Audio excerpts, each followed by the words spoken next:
Saya amat berpuas hati, Alhamdulillah, sebab inilah kali pertama saya menonton filem ini dengan siapnya, dengan CGI, dengan sound yang proper, color grading yang proper. Jadi sebagai seorang pelakon yang berada dalam projek ini, saya sangat berpuas hati.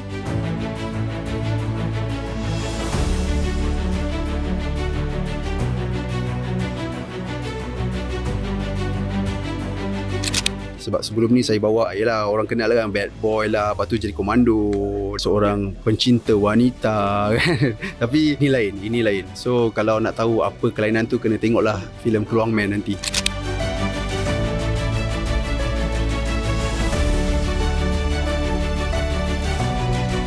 Watak yang saya mainkan kali ini memang sangat berlainan daripada yang lepas, sebab satu karakter masalah mental dan dia menjadi seorang superhero. Memang lain daripada yang lain.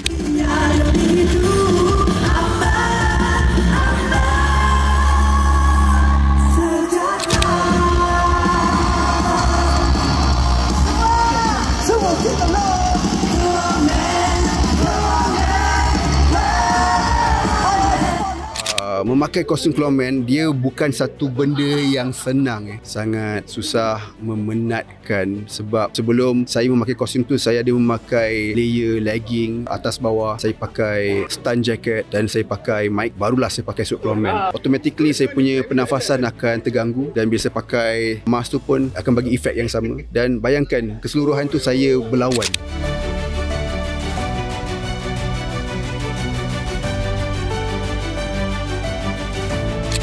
Assalamualaikum guys, nama saya Nas Muhammad Zah aka Borhan aka Keluang Man. Jangan lupa saksikan filem Keluang Man yang akan berada di Pawagam pada 29 Mei ini. Sekali-sekala tak salah kan kalau kita enjoy.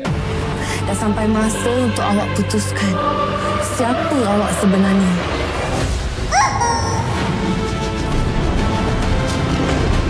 Semua orang ingat kau dah mati, Borhan. Kau dapat pulang sekarang, balik. Lepas tu ini kau boleh. Kita enjoy.